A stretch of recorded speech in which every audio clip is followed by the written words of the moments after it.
একজন টিকটকার যখন শিক্ষক হয়, ডুয়েটের শিক্ষক, ডুয়েটের মতো জায়গায় শিক্ষক হয়, তো আপনি এই বিষয়টাকে কিভাবে দেখতেছেন? অবশ্যই খারাপ বিষয়, খারাপভাবে দেখতেছি। শুধু খারাপ বিষয়, মানে খারাপভাবে দেখতেছেন? যেখানে শিক্ষাটাই হচ্ছে মেন।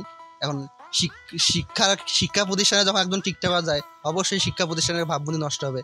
এটা আমাদের পলিটেকনিকবাসীর জন্য যেমন লজ্জা, ডুয়েটবাসীর জন্য যেমন লজ্জা, তেমন আমাদের পলিটেকনিকবাসীর জন্য বিষয়টা লজ্জাজনক এবং হতাশাজনক, এবং আমি চাই এর তীব্র প্রতিবাদ হোক। আপনি এত হতাশ কেন ভাই? আপনি কি কথা বলতে পারেন না, নাকি আপনি ভয় পাচ্ছেন কিছুতে কথা বলতে? আপনি কি আসলে কথা বলতে পারেন না ভাই? বলেন ভাই, আপনি কাকে ভয় পাচ্ছেন? আপনি সাংবাদিকের সামনে দাঁড়িয়ে টিকটকারের বিষয়ে কিছু বলতে পারতেছে না, কারণ ওর গার্লফ্রেন্ড একটা টিকটকার।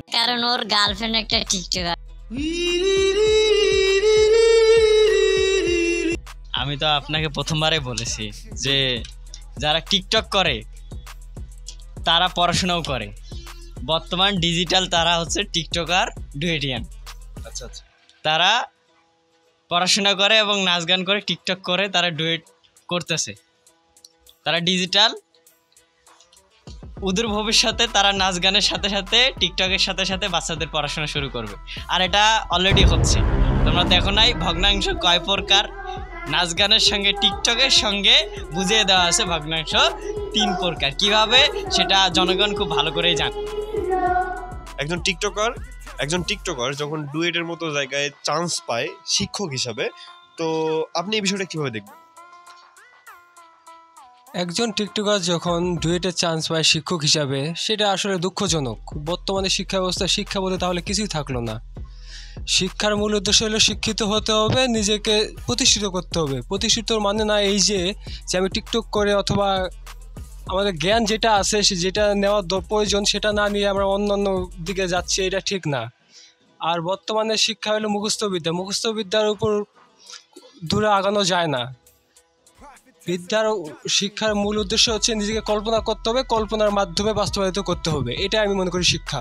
টিকটকার ডুয়েটের শিক্ষক হিসেবে চান্স পেয়েছে, তো এই বিষয়টাকে আপনি কিভাবে দেখবেন?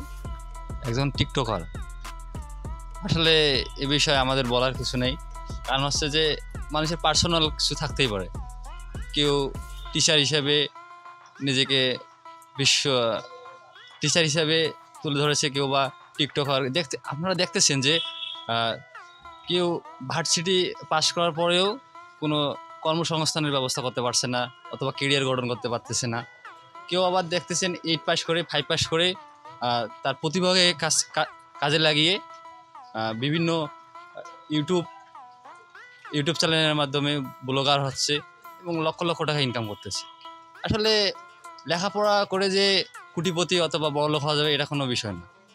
উনি যে একজন শিক্ষক হয়েও টিকটক করতেছে, আসলে ওনার মন মানসিকতা যেরকম উনি সেইভাবে নিজেকে প্রস্তুত করে তুলেছে। এখানে ওনার বিষয়ে আমাদের কোনো বলার কিছু নেই, ওনার একটা পার্সোনালি বিষয়। মানুষের কাছে অনেক কিছু শুনতে হয়, ভালো মন্দের অনেক কিছু তফাৎ জানার জন্য মানুষের বিবেক আছে। তখন ওনার বিবেক দিয়ে হয়তো বা ওনার শিক্ষকতার মাঝে যে টিকটক আইডি চালায় অথবা বিভিন্ন অঙ্গভঙ্গি প্রদর্শন করে, এটা ছাত্রছাত্রীদের কাছ থেকে অথবা স্টুডেন্টের কাছ থেকে স্টুডেন্টরা এটা আশা করেন। একজন টিকটকার যখন ডুয়েটের শিক্ষক হিসেবে চান্স পায়, কিন্তু অনেক স্টুডেন্ট রয়েছে প্রিপারেশন 2-3 বছর নেওয়ার পরেও চান্স পায় না, কিন্তু কেন? এটা হলো যে সে যদি টিকটকার হয় তাতে প্রবলেম কি? এখানে আপনি দেখতে পারেন যে কিছুদিন আগে রাফসানদার ছোট ভাই একটা তাদের মা বাবাকে গিফট, মানে কার গিফট করছে, এটা সত্য কি মিথ্যা সেটা আমি জাজ করতে যাব না। কথা হলো অনেক ডক্টর, অনেক ইঞ্জিনিয়ার পোস্ট করেছে ফেসবুকে যে এটা একজন ব্লগারে যদি কার গিফট করতে পারে, তাহলে আমরা এতদিন পড়াশোনা করে কি করলাম? এখন কথাটা ভাই, এখন যুগটা হলো সোশ্যাল মিডিয়ার যুগ। সবাই প্রায় সোশ্যাল মিডিয়ার অ্যাড থাকে, আর সোশ্যাল মিডিয়া থেকে যে টাকা ইনকাম করতে পারে, কম্পিউটার সায়েন্স দিয়ে যে টাকা ইনকাম করে, তার টাকাটাই সবচেয়ে। আপনি ডক্টর ইঞ্জিনিয়ার হয়েছেন, ঠিক আছে, আপনি ভালো, পাশাপাশি যে আপনি অপু ভাইকে তো চেনেন, অবশ্যই চেনেন। সে কিরকম, আপনি কিরকম তাকে মনে করেন? সে তো অবশ্যই আগে প্রথমে টিকটক, এবং সে আগের যে চেহারাটা ছিল অবশ্যই টিকটক ছিল, টিকটক করে এখন এতদূর চলে আসছে। এখন তবু তার ক্যারিয়ারটা কিরকম?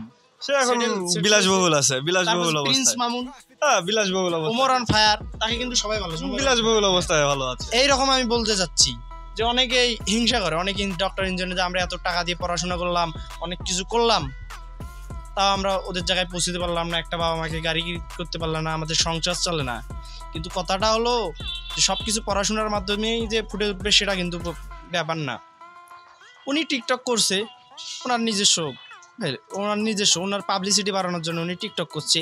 যেরকম যে ডক্টররা পোস্ট করছে যে রাফসান্দা ছোট ভাই একটা তার বাবা মাকে গিফট করছে, গাড়ি গিফট করছে, এরকম উনি ওনার সোশ্যাল মিডিয়া বাড়ার জন্য, টাকা ইনকাম করার জন্য পোস্ট টিকটক করতেই পারে। আর এখানে ডুয়েটে চান্স পাওয়ার জন্য মনে করেন ফেসবুকে পোস্ট করলে হবে না, আর ফেসবুকে বললে হবে না সে শিক্ষক চাই না, পড়াশোনা করতে হবে মেধাবী। যারা মেধাবী, যারা পড়াশোনা করে, তারা এই কথাটা কখনো বলবে না। টিচার, ওনার মুখ থেকে বাংলাদেশ সরকার ওখানে চাকরি দেয়নি, আমি বলছি। ধন্যবাদ।